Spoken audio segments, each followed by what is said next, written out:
नमस्कार दोस्तों, अल्फाजा diary bye DS में आपका स्वागत है। आज मैं आपको सुनाने जा रही हूँ मालती जोशी की लिखी कहानी, जिसका नाम है वितृष्णा। माँ पापा लौट आए हैं। खाना खाते हुए मैंने सूचना दी। अच्छा, इनकी ठंडी प्रतिक्रिया थी। चाचा को भी साथ लेते आए हैं। किस लिए? अकेले छोड़ते नहीं बना होगा। तभी तो 13वीं के बाद भी महीना भर तक रुक गए थे। इन्होंने कोई जवाब नहीं दिया, चुपचाप खाना खाते रहे। हम लोग कल वल जाकर मिल आए। मेरे स्वर में अनुनय था। कल वल तो मुश्किल है, संडे को देखते हैं, उन्होंने विषय समाप्त करते हुए कहा। मेरे लिए संडे तक प्रतीक्षा करना बहुत मुश्किल था, इसलिए मैं अगले दिन दोपहर को चली गई। चाची की 13वीं पर देखा था। उस तुलना में चाचा बहुत थके से लगे। स्वाभाविक भी था। इस उम्र में जीवन साथी का यकायक बिछड़ जाना पति पत्नी दोनों पर ही भारी पड़ता है। फिर इन लोगों के तो कोई संतान भी नहीं है जिसके पास जाकर अपना दुख हल्का कर सकें। माँ पापा इसलिए तो वहाँ से निकल नहीं पा रहे थे। इतने बड़े घर में चाचा को अकेले छोड़ने का उनका मन नहीं हो रहा था। शायद इसलिए उन्हें साथ लेकर आ गए थे। दोपहर को सारा काम निपटा कर गई थी, पर बच्चों से पहले घर लौटना था, इसलिए उस दिन ज़्यादा देर बैठ नहीं पाई। बस उन लोगों को देखकर लौट आई।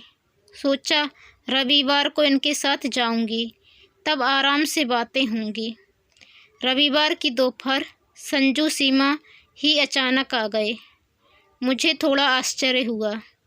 राखी, भाई दूज या बच्चों के जन्मदिन छोड़ दें तो इन लोगों का आना कम ही होता है। नौकरी का बहाना तो खैर है ही। मैं ही माँ पापा के लिए बीच बीच में चक्कर लगाती रहती हूँ। जब भी ये लोग आते हैं, सीमा शिकायतों का पिटारा खोलकर बैठ जाती है।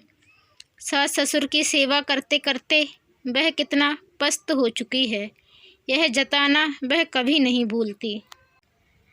और अब तो घर में एक और व्यक्ति का इजाफा हो गया है। बेचारी कितनों की सेवा करेगी। मैं मानसिक रूप से सब कुछ सुनने के लिए तैयार ही थी। उसने भी जरा सा भी समय नहीं गंवाया और शुरू हो गई। उसकी नौकरी, बच्चों की पढ़ाई, छोटा सा घर, घर में 3 बुजुर्ग, समस्याओं का अंत नहीं था। पापा एक बार हमसे पूछ तो लेते। संजू ने पहली बार मुँह खोला। वैसे बात उसकी ठीक ही थी। मैं चाचा को अपने पास ले आती हूँ। मैंने अपनी तरफ से समस्या का समाधान किया। नहीं दीदी, अभी उन्हें आए हफ्ता भी नहीं हुआ है, वे क्या सोचेंगे। इससे तो बल्कि तुम एक काम करो, संजू ने गला साफ करते हुए कहा। तुम माँ पापा को थोड़े दिन अपने पास बुला लो, उन्हें चेंज भी हो जाएगा और हम लोग चाचा को ठीक से रख पाएंगे। अभी तो उनकी ढंग से सोने की व्यवस्था भी नहीं हो पाई है। बेचारे ड्राइंग रूम में दीवान पर सोते हैं। मैंने श्रीमान जी की ओर देखा। इस प्रस्ताव पर उनकी सहमति आवश्यक थी, पर वे टीवी पर मैच देखने में मशगूल थे। ऐसी फालतू बातों की ओर ध्यान देने की उन्हें फुर्सत नहीं थी। मैं अच्छी तरह जानती थी कि टीवी देखने का कितना भी नाटक कर लें, कान उनके हमारी बातों पर ही थे। इसका प्रमाण तुरंत मिल गया। संजू सीमा को विदा कर मैं जैसे ही घर में दाखिल हुई, ये बोले, तुम्हारे भाई भाभी बड़े शातिर हैं। मतलब? जैसे ही सोने का अंडा देने वाली मुर्गी हाथ आई, माँ बाप को देश निकाला दे दिया। कैसी बातें कर रहे हैं। ठीक ही तो कह रहा हूँ। माँ पापा को तो पूरा निचोड़ लिया है, अब उनके पास कुछ नहीं है तो रवाना कर दो। चाचा के पास माल टाल है, उनके आगे पीछे भी कोई नहीं है, अब उन्हें निचोड़ेंगे। तभी तो तुम्हारा प्रस्ताव उन्हें मान्य नहीं हुआ। सोच रहे होंगे दीदी सारी मलाई ना गटक ले, हम टापते ही रह जाएं। वे बेचारे क्या जाने, उनकी दीदी में इतने गट्स होते तो क्या बात थी। उनका इशारा मैं समझ गई पर चुप लगा गई। बेकार बहस बढ़ाने से क्या फ़ायदा होता। पापा का एक सपना था, रिटायरमेंट के बाद वे गांव लौट जाना चाहते थे। इसलिए गांव के पुराने पुश्तैनी घर को ठीक ठाक करने का उन्होंने प्लान बनाया। संजू को पता लगते ही वह दौड़ा दौड़ा गया। बोला, पापा यहाँ पैसा फेंकना बेकार है। यहाँ आप कितने दिन रह पाएंगे। यहाँ ना मेडिकल फैसिलिटी है, ना ट्रांसपोर्टेशन है, ना ढंग के लोग हैं, ना लाइब्रेरी। 4 दिन में ऊब जाएंगे आप। इससे तो अच्छा है हम लोग शहर में ही बड़ा सा मकान ले लें, सब लोग साथ में रह लेंगे। संजू की बात शायद पापा नहीं मानते, पर माँ ने भी बेटे का साथ दिया। उन्हें अब पोते के साथ बेटे बहू के साथ रहने का मन था। फिर मैं भी इसी शहर में थी। दोनों बच्चे आँखों के सामने रहेंगे, माँ को और क्या चाहिए। आखिर पापा ने हथियार डाल दिए। इतने सालों तक सरकारी क्वार्टरों में रहने के बाद फ्लैट में रहना उन्हें रास नहीं आ रहा था, पर उतने से पैसों में स्वतंत्र घर की कल्पना भी नहीं की जा सकती थी। श्रीमान जी तब बहुत भुनभुनाए थे।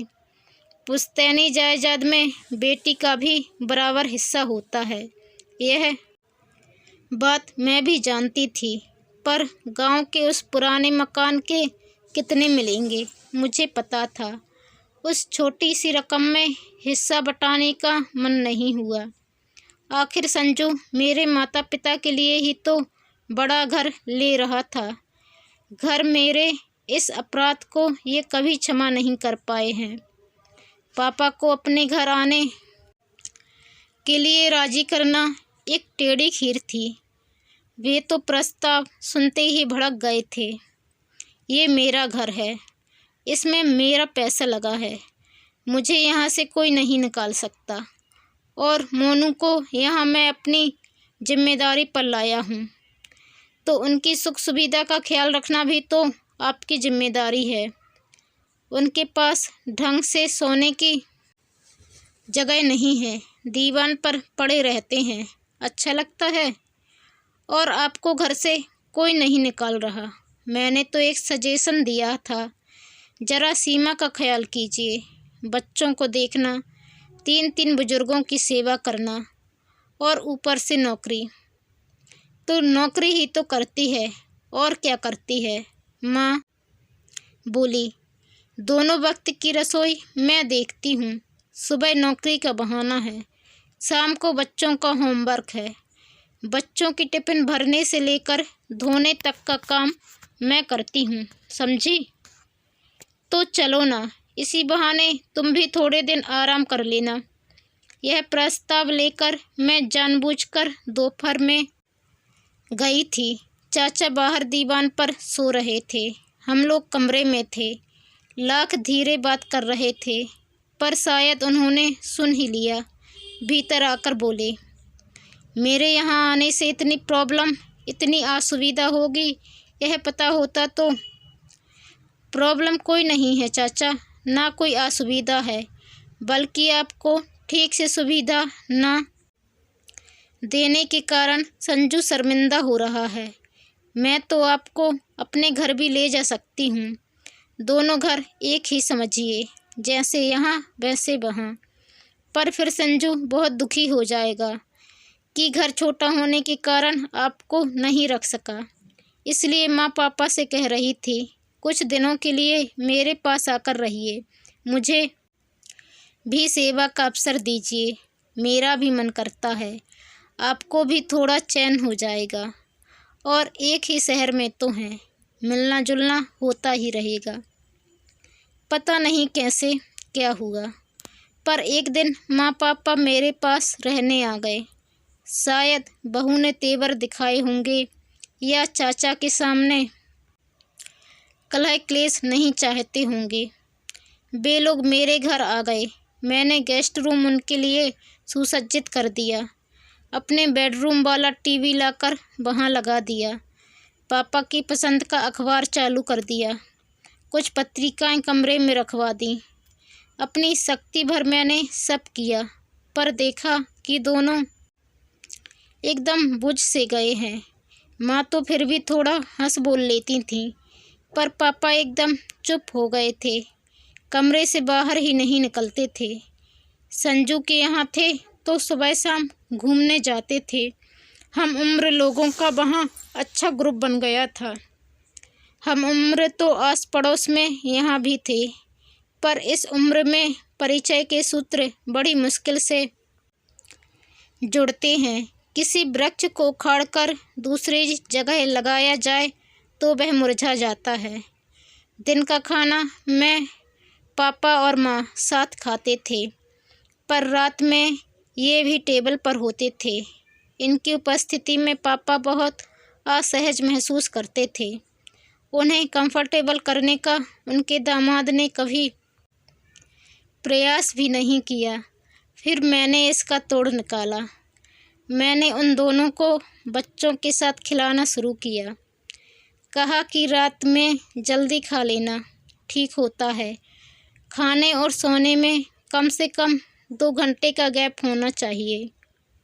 8वें चौथे दिन चाचा आ जाते तो पापा के चेहरे पर थोड़ी मुस्कान आ जाती। दोनों भाई देर तक बतियाते रहते। फिर माँ मुझसे फुसफुसाकर कहती, लाला को खाना के लिए रोक लेना, वहाँ पता नहीं क्या कैसा बनता होगा। चाचा नानुकुर नहीं करते। हाँ, संजू के यहाँ फ़ोन ज़रूर कर देते। अगर दिन में आते तो खाकर ही आते, क्योंकि सीमा खाना सुबह ही बना कर जाती।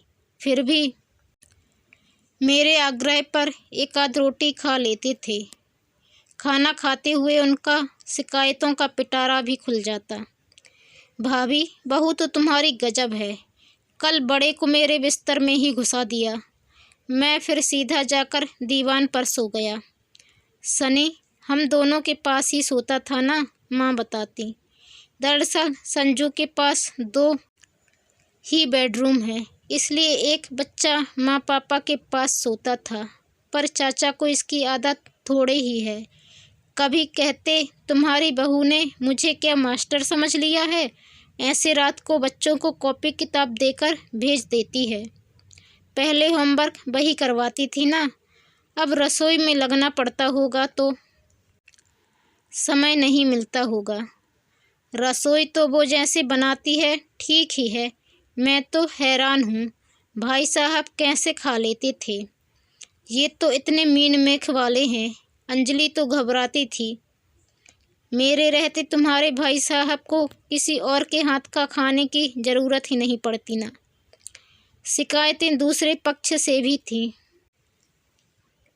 दीदी, चाचा जी दोपहर को आपके यहाँ गए थे क्या? कामवाली ताला देखकर लौट गई। अब कपड़ों का और बर्तनों का ढेर पड़ा है मेरे लिए। दीदी, पता है, आज बच्चों को पड़ोस से चाबी लेकर दरवाज़ा खोलना पड़ा। दीदी, कल रात हम पिक्चर जा रहे थे। चाचा जी ने कहा बाहर से ताला डालकर जाना। मैं आधी रात को उठकर दरवाज़ा नहीं खोलूँगा। सुनकर मुझे बहुत मज़ा आता। देवी जी को माँ पापा की अहमियत का अब पता चलेगा। उनके भरोसे दोनों कितने निश्चिंत थे। ना घर की फिक्र थी ना बच्चों की। मैं सोच रही थी, ब्रेकिंग पॉइंट बस आने ही वाला है। उससे पहले ही एक दिन चाचा सूटकेस सहित घर में दाखिल हुए। कहीं ये रहने तो नहीं आ गए। श्रीमान जी की प्रतिक्रिया की कल्पना से ही मुझे डर लगने लगा। पर चाचा ने मुझे ज़्यादा देर तक पसोपेश में नहीं रखा। मुझसे एक गिलास पानी मंगवा कर पिया और फिर माँ पापा के चरण छूकर बोले, कुछ दिनों के लिए घर जा रहा हूँ। एकदम कैसे? लौटकर बताता हूँ, उन्होंने कहा और बाहर खड़ी ऑटो रिक्शा में जाकर बैठ गए। माँ की तो जान ही सूख गई। ये एकदम कहाँ चल दिए? किसी ने कुछ कह तो नहीं दिया? बड़े चाव से हम लोग उन्हें लेकर आए थे, पर अब खुद ही शरणार्थी बन गए हैं। क्या करें? माँ प्लीज़ अपने आप को शरणार्थी मत कहो। तुम कहीं सड़क पर नहीं पड़ी हो, अपनी बेटी के घर में हो, जो तुम्हें आदर मान से लेकर आई है। और रही चाचा की बात, तो वे बोले हैं ना कि लौटकर बताता हूँ, तो इसका मतलब है कि वे वापस आएंगे। घर बार एक बार देखने गए होंगे। उनके इस आकस्मिक प्रस्थान से संजू सीमा भी परेशान हो गए थे। सीमा तो बार बार मुझसे उनका प्रोग्राम पूछती। जैसे जैसे दिन बीत रहे थे, उसका धैर्य समाप्त होता जा रहा था। एक दिन बोली, दीदी मैं सोचती हूँ मम्मी पापा को घर पे ले आऊँ। कब तक चाचा जी की राह देखेंगे? और इस बीच अगर चाचा आ गए तो उन्हें आप रख लेना। मैंने एक वाक्य महीनों से रट रखा था, वह फौरन उसे सुना दिया। सीमा, मेरे माँ बाप को तुमने क्या फुटबॉल समझ रखा है, जो उन्हें जब चाहोगी जिधर चाहोगी लुढ़का दोगी? यह बात उसके मुँह पर फेंककर मुझे इतना हल्का महसूस हुआ। उसका मुँह जरूर सूज गया होगा मेरी बला से। एक दिन हमारी प्रतीक्षा का अंत हुआ। चाचा मिठाई का पैकेट लेकर पधारे। माँ पापा को प्रणाम करके मुझसे बोले, जमाई राजा घर में है ना? बुलाओ भाई, दोनों को जोड़े से निमंत्रण दूंगा। ऑफिस से लौटकर ये फ्रेश होने गए थे। शायद उन्हें चाचा की बुलंद आवाज़ वहीं सुनाई दे गई थी। वॉशरूम से निकलते हुए बोले, तुम्हारे चाचा जी फिर से शादी वादी कर रहे हैं क्या? कैसी बातें कर रहे हैं? प्लीज़ जल्दी से कपड़े बदल कर बाहर आइए। जमाई राजा के ड्राइंग रूम में आते ही चाचा उठ खड़े हुए। नाटकीय ढंग से उन्होंने हम दोनों के हाथ में मिठाई का डिब्बा पकड़ाया और हाथ जोड़कर कहा, आपके शहर में एक छोटा सा आशियाना ले लिया है। रविवार को छोटी सी पूजा रख ली है ताकि गृह प्रवेश की रस्म भी हो जाए। तुम लोग और संजू का परिवार, बस इतने ही लोग रहेंगे। अभी बहुत लोगों को तो मैं जानता भी नहीं हूँ। हम लोगों को आश्चर्य तो हुआ, पर हमने बधाई देने में कोई कंजूसी नहीं की। चाय पीते हुए चाचा ने कहा, भाभी और भाई साहब को साथ लेकर जाता हूँ। सब कुछ इन्हीं को करना है, मुझे तो कुछ आता जाता नहीं है। और मैंने देखा भाई साहब और भाभी अपनी अपनी सूटकेस लेकर एकदम तैयार खड़े थे। शायद उन्हें पहले से सूचना मिल गई होगी। माँ पापा के जाते ही घर एकदम सूना हो गया। घर में दो प्राणी कम हो जाते हैं तो खालीपन तो व्यापता ही है। पर मेरे उदास होने का कारण यह था कि मैं जानती थी कि वे दोनों अब लौटकर यहाँ नहीं आएंगे। चाचा के अपने घर जाने के बाद संजू सीमा उन्हें घर ले जाएंगे। शहर के बाहर सीमेंट का जंगल उग आया था। उन्हीं कॉलोनियों में से एक में चाचा का नया फ्लैट था। 2 BHK के सुंदर था। बाहर भी गैलरी थी, भीतर वॉशिंग स्पेस भी, बेड गैलरी थी। खास बात यह कि बिल्डिंग में लिफ्ट की सुविधा थी।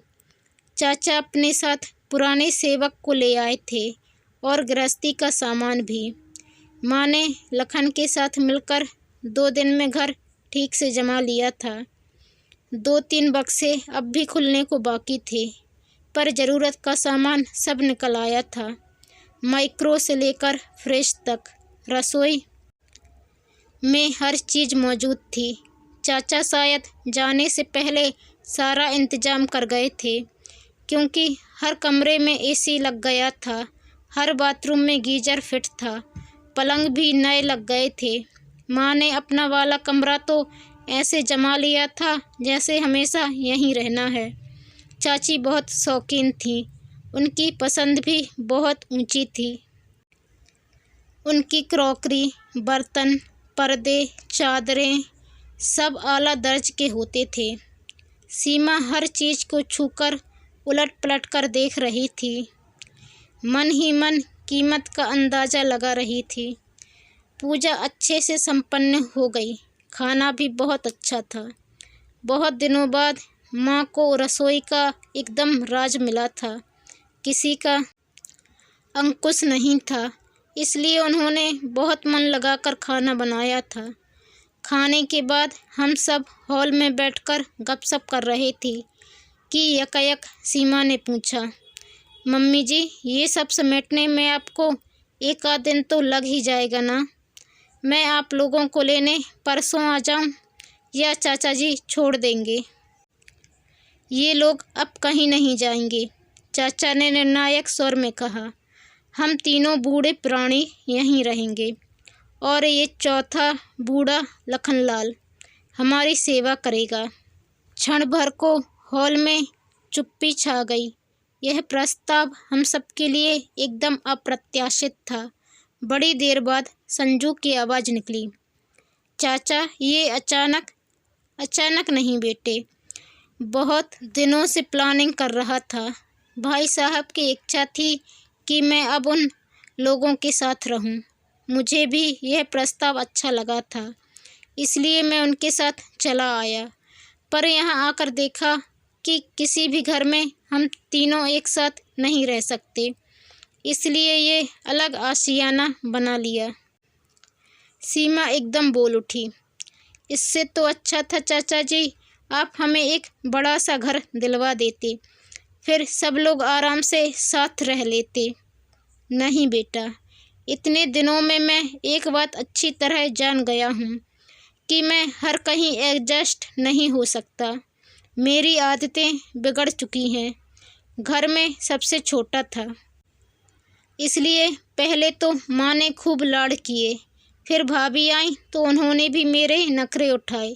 रही सही कसर तुम्हारी चाची ने पूरी कर दी। बच्चे थे नहीं तो सारा प्यार दुलार मुझ पर ही उड़ेल दिया, बिल्कुल बर्बाद कर दिया मुझे। अब इस उम्र में अपने आप को बदलना नामुमकिन है, इसलिए मैं यहीं ठीक हूँ और तुम इसे भी अपना ही घर समझो। समझ लो कि उस घर का एक्सटेंशन है। ये बच्चों को जब भी दादा दादी या नाना नानी की याद आए, वे यहाँ बेखटक आ सकते हैं। और अनु, चाचा मेरी ओर मुखातिब हुए, तुम्हें जब भी पीहर जाने का मन हो यहाँ चली आना। मतलब मम्मी अब हमारे पास नहीं रहेंगी? सीमा तो रोनी रोनी हो आई थी। हाँ बेटे, भाभी अब यहीं रहेंगी, जिंदगी भर खटती रही हैं, उन्हें अब आराम की ज़रूरत है। लोग कहते हैं कि औरत कभी रिटायर नहीं होती, पर मैं सोचता हूँ औरत को भी पूरा पूरा हक है निवृत्त होने का, अवकाश पाने का। बात एक तरह से वहीं समाप्त हो गई थी। हम लोग तो खाली हाथ ही पहुँच गए थे, पर चाचा ने सबको नेक दिया, मिठाई दी। बच्चे तो एकदम खुश हो गए थे, पर संजू सीमा एकदम गुमसुम हो गए। इसी मनः स्थिति में हम लोगों ने एक दूसरे से विदा ली और अपने अपने घरों की ओर मुड़ गए। बच्चे कार की पिछली सीट पर उनींदे से बैठे थे। सामने वाली सीट पर मैं भी चुपचाप बैठी थी। माँ पापा के लिए खुशी भी हो रही थी, पर एक अपराध बोध भी मन में जाग रहा था। हम उन लोगों को अपने साथ क्यों नहीं रख सके? यकायक इन्होंने कहा, तुम्हारी भाभी रानी तो आज क्लीन बोल्ड हो गई। मतलब? अपने व्यवहार पर पछता रही होंगी। अच्छा खासा घर हाथ से निकल गया। कौन सा घर? वही जिसकी पार्टी खाकर आ रहे हैं। उस घर से सीमा का क्या ताल्लुक़ है? ताल्लुक़ है मैडम। अब सोचो, चाचा जी ये घर अपने साथ तो नहीं लेकर जाएंगे, किसी न किसी को नामजद करेंगे ही, और पहला हक संजू लोगों का ही बनता है। पर सीमा रानी ने चांस गंवा दिया। काश चाचा जी से थोड़ा ढंग से पेश आई होती। बस भी कीजिए, मैंने खींचकर कहा। आज ही बेचारों ने गृह प्रवेश की पूजा करवाई है और आप उनके जाने की तारीख निकाल रहे हैं। मैं तारीख निकालने वाला कौन होता हूँ? वह तो हर एक व्यक्ति के जन्म के साथ ही तय हो जाती है। मैं तो बस यह कह रहा हूँ कि भाभी रानी आउट हो गई हैं, तो आप बल्ला संभाल लो। ठीक से बैटिंग करेंगे तो मैच जीत ही जाएंगी। देखिए, मैंने सख्त लहजे में कहा, मुझे इस तरह के गेम्स में कोई दिलचस्पी नहीं है। दूसरों की प्रॉपर्टी पर लाल टपकाने वालों में से नहीं हूँ मैं। भगवान का दिया मेरे पास सब कुछ है। एक अच्छा खासा घर भी है। घर तो है डार्लिंग, पर एक ही है, जबकि बच्चे 2 हैं। Be practical madam. मैं हैरत से उन्हें देखती रह गई। अभी कुछ देर पहले जब सीमा ने कहा था कि चाचा जी ने एक बड़ा सा घर हमें ही दिलवा दिया होता तो सब लोग साथ ही रह लेते, सुनकर मैं तो शर्म से गड़ गई थी। ऐसा मंगतपन, छी। और ये महारानी साथ में रहेंगी, उसकी शिकायतों का पिटारा कभी ख़त्म ही नहीं होता। पता नहीं चाचा जी कितनी चाय पीते हैं। मैं तो कप प्लेटें धो धो कर थक जाती हूँ। इस आदमी के खाने के इतने नखरे हैं कि क्या बताऊँ दीदी। सच कह रही हूँ, कपड़ों का ढेर निकलता है प्रेस के लिए, मेरा तो सारा बजट ही गड़बड़ा जाता है।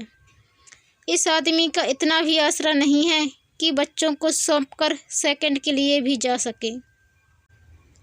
जिसके खिलाफ इतनी शिकायतें हैं, उन्हीं से बड़े से मकान की फरमाइश हो रही है। बेशर्मी की भी कोई हद होती है। और मेरी बगल में बैठा यह आदमी, इसने तो सीमा को भी मात कर दिया है। पहली फुर्सत में इसने चाचा की वसीयत लिख डाली है। चाचा, गिद्धों की एक कैसी जमात तुम्हारे आसपास इकट्ठा हो गई है। दोस्तों, आपको यह कहानी कैसी लगी कमेंट कर ज़रूर बताएं। चैनल पर नए आए हैं तो प्लीज़ चैनल को सब्सक्राइब कर बेल आइकन को क्लिक कर लें। वीडियो पसंद आने पर लाइक और शेयर करना ना भूलें। धन्यवाद।